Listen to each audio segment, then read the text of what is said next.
Well, I'm in Kansas City, Missouri. I'm in the middle of America here. Nice. So, well, cool. Well, it's great to meet you, and I'm looking forward to getting in to your life and your mission. So thank you for taking a minute out. Oh, absolutely. I'm excited. Me too. So, the one thing I want to begin with is 4 years ago, we were wrapping our heads around this pandemic. How long is it going to last? Mhm. How is it going to affect us? And I know every country tackled it in a different way, but I'm curious on a personal level, how did you get through it and how did it change you? Yeah, I think especially as a doctor, I definitely don't recall ever learning what to do during a pandemic in my medical training. I think we in kind of Toronto, Ontario, Canada, this part of Canada, were a bit more uniquely prepared because we were in the thick of it during SARS. And so I know a lot of my colleagues who are a couple generations older than me, I guess medical school graduation wise, were making kind of the morbid jokes when the pandemic for COVID started, saying, "Oh yeah, I had to go to my attic and find all my SARS gear again." Yeah. Right? Like go get my glasses again, my PPE that I had for SARS that I kept because I was like, "Oh, I bet this will be something to tell the grandkids about one day." And you're like, "Oh, here we are Yeah. having to do it again." Yeah. Yeah, it was rough. I definitely remember in the beginning stages there was a bit of a kind of a mania associated with working on the front line that had a little bit of a pride and a feeling of I'm part of the war effort and I was doing something and it felt really good. And I was like, yes, this is what I'm meant to be doing. I'm helping, I'm contributing. And but after a while, like that's not sustainable, right? Like that feeling of this energy. And I completely burnt out, as I think the vast majority of my colleagues did as well too. So a big thing for me was finding improv, online improv classes, which, yes, that's a thing. And it was really interesting. I would log on to this improv class, and there would be no aspiring actors in the class. They were all people like me who, in the thick of the pandemic, lawyers, doctors, nurses, police officers, like, I'm so burnt out here. I need to do something. Yeah. And a lot of us found that creative improv acting thing that most of us had done when we were kids and was missing. And the pandemic was, I think, a big kind of nexus for that, especially because everything was online. You could do it from Yeah. anywhere in the world. You could do it from Kansas Absolutely. City. Yeah, absolutely. You could do it from anywhere. That's Anywhere. that's an interesting subtext to this pandemic. I didn't realize. I didn't Yeah. realize there was a community. Um, so being an actor and being a podcast host was an outgrowth of dealing with the mental trauma of going through that. Yeah, absolutely. Because I started meeting more and more people like myself who had different careers and were interested in doing more of the creative arts, whether it be acting, improv, singing, stand up, anything, art, like visual arts, maybe not necessarily full time as their job, but just wanting to do more of that. And so that's why I started a podcast celebrating those people and talking to those people. It's called Second Act Actors. And again, it's chatting with people like myself who either changed careers into acting later on in life or kind of doing it simultaneously along with their big person job. Yeah, absolutely. I'm still blown away by how podcasting became this hip, Oh, very accessible thing during the pandemic. And I find it now to be to reach out and to connect with so many people that are doing so many good things in their lives. It's like a modern version of therapy. yes. It's interesting because I find with podcasting, especially, there's something so unique about it in that you have such a parasocial relationship with the host. You Yeah. feel like you're sitting, for the most part, sitting in their living room listening to a conversation, a Yeah. deeply personal one. And I think that's a really lovely thing. And I think that was the biggest thing during the pandemic was how much we realized we needed that human connection and it was Uh-huh. missing pre-pandemic. And I Yeah. think sadly we've lost that quite a bit post-pandemic or whatever we're calling this era. Yeah. But I think a lot of us realize that we definitely need that human connection and it can be done virtually. Yeah. Absolutely, it can. Yeah, and I think that's a thing, especially in America, with how politically divided we are. I think there's this perception that we are all in this disparaging realm of one or the other, but I think we're more aligned than we think we are. I think the gray zone, I think podcasting illuminates that. I think we all are going towards a lot of the same things. So that's another outgrowth of it I think is very promising. So I'm curious with right now in 2024, if I put you in front of a bunch of third grade students at career day and one of the kids said, "Hey, what do you do for a living?" How do you answer them? I would always start with I'm a doctor Yeah. because that it took me the longest to get there. It's part of my identity. It was a very expensive certificate to put on the wall. So I say, yeah, I'm a doctor. I'm very proud to be a doctor. I'm also a creative. So I love to act. I love to do improv comedy. And I also host a podcast, which, I can explain to third graders what a podcast is, but honestly, I think they all know. It's more like my parents don't know what a podcast Yeah. is. Uh-huh. But yeah, and I also host a podcast celebrating people who have regular, what we, grown up jobs, but also want to keep being creative people. So take me back to your childhood. Where were you born and raised, and how did these seeds of wanting to get into medicine and to heal people, how did all of that grow into who you are today? Yeah, so I was born and raised in Vancouver, Canada, which is on the opposite side of the country from where I'm at now in Toronto. I have incredibly creative parents. They raised me, we were like a, I don't know, white lower to middle class. So like in Vancouver, that's privileged, right? For sure. And two-parent household, very stable. So I think that allowed, again, that hierarchy of needs. I had everything met, so I could be super creative growing up.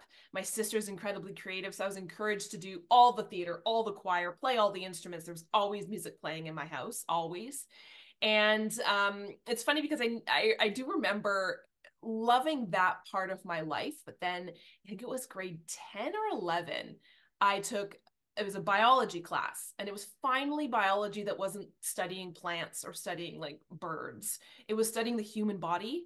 Yeah. And then adding on to that was this PE, physical education gym class that said, no, we're not going to play sports. We're not going to like bully you and do dodgeball. It was, we're going to learn about how the body moves. It was more of a fitness class. I was like, oh my gosh, this is fascinating. And then I slowly learned from there that you could do something called kinesiology, which is a study of human movement in school. And then from there, I learned you can go be a doctor and be a sports doctor and work with athletes and help people who have injuries and study how the body moves and get people back moving. And I do remember like wanting to be a doctor quite young, but it just being kind of a bit of a pipe dream that I'd say out loud, and people go, "Oh, yay, good answer," right? But there was a funny moment when it was during my high school graduation ceremony that my dad loves to say. I was walking across the stage, and they were announcing, "Oh yeah, Janet McMordie is going to do a science degree in kinesiology," and I'd been known as like the artsy kid, right? And Yeah. this woman who my dad didn't even know sitting next to him swung her head over and go, "What? Janet McMordie's doing a science degree? Like theater kid? What? What?"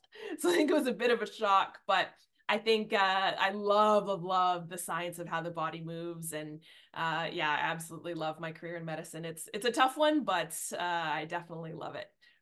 So, who's been a hero for you, an inspiration? You obviously are highly driven. There's a lot that goes into what you do. Who has been that for you? I think that, either personally or professionally, I have a lot of, I wouldn't say not so much heroes, but mentors. I think that's been a huge part of my life. And I think most doctors have mentors that they look up to. I mean, heroes of mine obviously are my parents. I mean, you can't get much better than my mom and my dad. My mom passed away a little over 10 years ago. She was a kindergarten teacher through and through. It's like being raised by a kindergarten teacher. Like I knew how to communicate, all the good stuff and play with toys appropriately. I was a good kid. And then my dad just being this wonderful, creative human being, a teacher as well too, just again really encouraged me. And constantly he says to my sister and I, he's like, "I don't care what you guys do. I just want you to be happy." Like, you can't get much better than that. Yeah. I think, but hero wise, like professional hero wise, I'm in a medical field that's strongly male dominated, but I've been extremely privileged to have some very powerful female role models in sports medicine and orthopedics. I remember my first mentor, her name's Dr. Kathy Walker. I believe she's retired now, was one of the first kind of female family doctors kind of within this area. And another woman, she actually sadly just passed away. Her name's Dr. Janice Harvey. She, again, one of the like first real powerhouse sports medicine physicians, female sports medicine physicians here. And I was lucky enough to train with both of them. And yeah, I think getting to see them in their practice is like, as a young physician, a young female physician, you just, oh, I just remember idolizing them. And then Yeah. it's weird now kind of being in that position where I have students and they're kind of like, I hear some of the things they say to me and I'm like, oh my God, I said the exact same thing to my mentors growing up. Oh, this is lovely. The fact that I'm seen as a mentor, what? Yeah. Very cool. That is cool. So if you Yeah. can meet anybody alive on the planet right now that you find fascinating, one person, who would it be? Oh my goodness me, that is such a hard question. You know what? I'm just gonna say my very first instinct, because I just saw her movie is Emma Stone. Yeah. And not because everyone goes, you look like Emma Stone, but and again, like there's a million people, and I'm sure like an hour after we wrap this, I'll be like, I should have said this Uh-huh. person. But it came initially to my mind because the film, and of course now I can't remember what it's called. That's so stupid because I'm gonna put on the spot. The one that she won the Oscar for just now, it was just so good and she Yeah. was so incredible, and I was like, who is this person? Everything she's done has been incredible. She seems down to earth and cool. She seems like she'd be a friend, Yeah. as I'm sure she feels that from everyone who meets there, which is probably a little scary, Yeah. but she seems very fascinating, and I want to learn, because she's such a physical actress, how, like, I'd want tips. How Yeah. does she do it? Yeah, and I'd Absolutely. want to go get appetizers with her or something. It'd be great. Yeah. That is a perfect, charming personality trait to have for sure. Right? Yeah. Yes. Mm-hmm. So, what is that motivation for you every day to get up, to do the work that you do? Because you're helping people. You have to give a lot of yourself, but you Mm-hmm. also have to grow and evolve yourself. What is that combined motivation that gets you through a day? Yeah, I think it's a great question. And I think my answers change every day. I mean, during the thick of the pandemic, I'm like, literally the only thing that's getting me out of bed is money. I'm Yeah. sorry. That's it. That's it. Right. Yeah. Because there's nothing else that's fueling me right now. There's nothing left. Yeah. I don't have anything else to give. But I think what's the big thing for me now, as I'm kind of coming out of the burnout that I was experiencing, is curiosity. Curiosity is something that has been instilled in me since I was a kid, again by my wonderful parents, that I didn't appreciate at all until now, literally. That idea of, okay, something didn't go well, instead of getting mad, getting angry, having other people around you get angry at you, it's get curious about why. And for me, I think that keeps my brain excited in my practice of medicine when people aren't getting better, and there's a lot of frustration, and like the healthcare system's in shambles and everyone's angry and everyone's mad.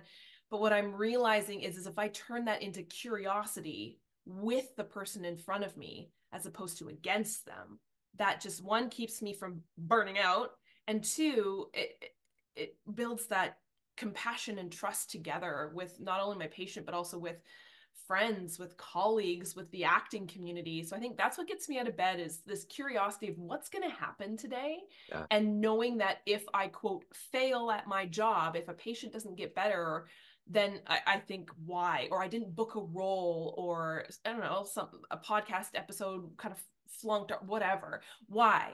Keep that scientific curiosity going. I think that's my favorite part about being a scientist, and like having trained as a scientist, is that when things go wrong, instead of getting angry, which happens so much in our society, we should be getting curious as to why. Well said. So, of all of the things that you've done professionally, what's been one of your favorite success stories? Ah, it's actually coming up. Okay. So I guess I can't take credit for it as a success story yet, but I am going to the Paris Olympics as one Oh, of the cool. doctors with Team Canada. So I'm very, very excited for that. As a Yeah. sports medicine doctor, that's one of the cool things that we get the opportunity to apply for, is to be the doctor with Team Canada at a lot of these major games. So I've been to the Pan Am Games, I've been to the University Games, I've been to the Beach Games. Yes, that's a thing. And of course, like the Olympics and the Paralympics are kind of that upper, like, oh, it's been a goal of mine since I learned sports medicine was a thing. So Yeah. I'm so excited this year that I get to be traveling with our Paralympic Team Canada team to Paris. I'm so excited. That's cool. Yeah, That's very cool. so excited. So, let me ask you this. Of all of the things that you've done collectively, what are you the proudest of? Ooh, that's a good question. I think it's yeah, this is so cliche, but I think it's the balance finding that I'm really proud of. Yeah. I think it's been a really hard journey to get here, and I recognize there's privilege in me saying that I'm allowed to have balance in my life, but I think I was headed down a really not great path with my medical career. I was hating every second of it, every part of it I wasn't liking, which is weird, which I thought was weird, but again, got curious about it. And so I think I'm most proud of recognizing that, not letting it completely destroy me, but getting curious and finding how to balance things out with my creative, my personal life, my podcasting life, my medical life, how to keep everything in balance. And I'm not in balance. I don't think I ever will be. It's this Yeah. moving part. This is why I love that they call medicine the practice of medicine. We're constantly practicing. We're just practicing. I think that's what it is now as well. Is like I'm proud of acknowledging that I need to practice more at balancing my life. And I'm proud of the fact that I'm allowing myself to practice that balance. Are you a Libra? No, I'm a Gemini. I just had my Uh-huh. birthday. I'm a Libra, so I get that. Like Ah. it strikes right at the core of who I am. I definitely feel Mm-hmm. that balance. So Yeah, yeah, I yeah. get it. Yeah. So let Mm-hmm. me ask you this. If you had a dream tonight, you ran into the 18-year-old version of you, and you could give that young version of you a piece of advice based on the life you've led, the wisdom you've gained, what advice would you impart on that young version? And would that version of you listen? Ooh, no, she wouldn't. Absolutely not. And you know what? I'm glad she wouldn't listen because Yeah. I think we all need to go through an idiotic time in our lives when we're Hmm. just stupid. Yeah. And I think I was a very annoying 18-year-old, as I'm sure my dad will never say publicly, but he'll murder his breath. Um, I was very stubborn. I was very headstrong. I was very proud. I was very confident. But underlying all of that is that low self-esteem, of course, right? Yeah, no, she 100% wouldn't listen, and I wouldn't want her to. Because I think I'm so glad I went through the hooliganism of that. Yeah. But probably the biggest piece of advice I would try to impart on her is I think two things. One, uh you shouldn't drink, honestly. Like that's, I've been sober for a year and a half now. It's the best decision of my life. And that was kind of around about the time when alcohol started becoming a huge part of my identity. It was around 18, 19. Legal drinking age here in Canada is 19, and some parts of Canada it's 18. So that's when things were really getting going. Yeah. So I think that would be a big thing. Just say, hey, 18-year-old Janet, just watch yourself. Just, keep everything in moderation. And then 18-year-old Janet would be like, middle finger, I Yeah. do what I want. Uh-huh. And because I'm a grown up, I can do what I want. Uh-huh. But again, I think I would tell her to not ignore some of the voices that you're hearing, and I don't mean like the pathologic voices. I Right. mean the voices of like, hey, maybe you should continue to nourish this creative part of you. Don't forget about her. Um, yeah, I think that would be really important. Like, make sure you have something creative in your life. Don't forget about that because it's going to be really important later on. But again, she wouldn't listen. Right. There's Yeah, no of way. course. Yeah, the youth doesn't. So as you get ready to No. go to Paris and you've been around athletes and you've been around sport, let me ask you this. If you could get into a time machine and go back in time and see one sporting event with your own eyes, where are you going? Oh, oh my gosh, so many. If I could see it live, Yes. Donovan Bailey winning the 100 meters. Wow. Yeah, 100%. That like solidified my dream of wanting to go to the Olympics. I think that was such a formative memory for like every Canadian millennial. Yeah. Was like seeing him, his eyes wide, his tongue sticking out. He was so excited. And I think most of us in Canada have like kind of met him. Like he's very public and we're just like, ah, like Yeah. this was such a key formative parts of my just joy of sport and of the Olympic movement as well too. That would be I don't even know what I would do. And then fall if I could watch the relay, the 4x100 relay after. That'd be Yeah. amazing. Oh, yeah, absolutely. So, Janet, everyone has a perception of you, family, friends, clients, colleagues, but you run the show. What's your perception of you? Who do you think you are? What do you like adjective wise, like describing myself or? Yeah, like yeah, because everybody when you interact with different groups of people, they always have this notion of who they think you are. But Yeah. since you drive the ed, since you are the in control of what it is, what do you think? What's your perception of you?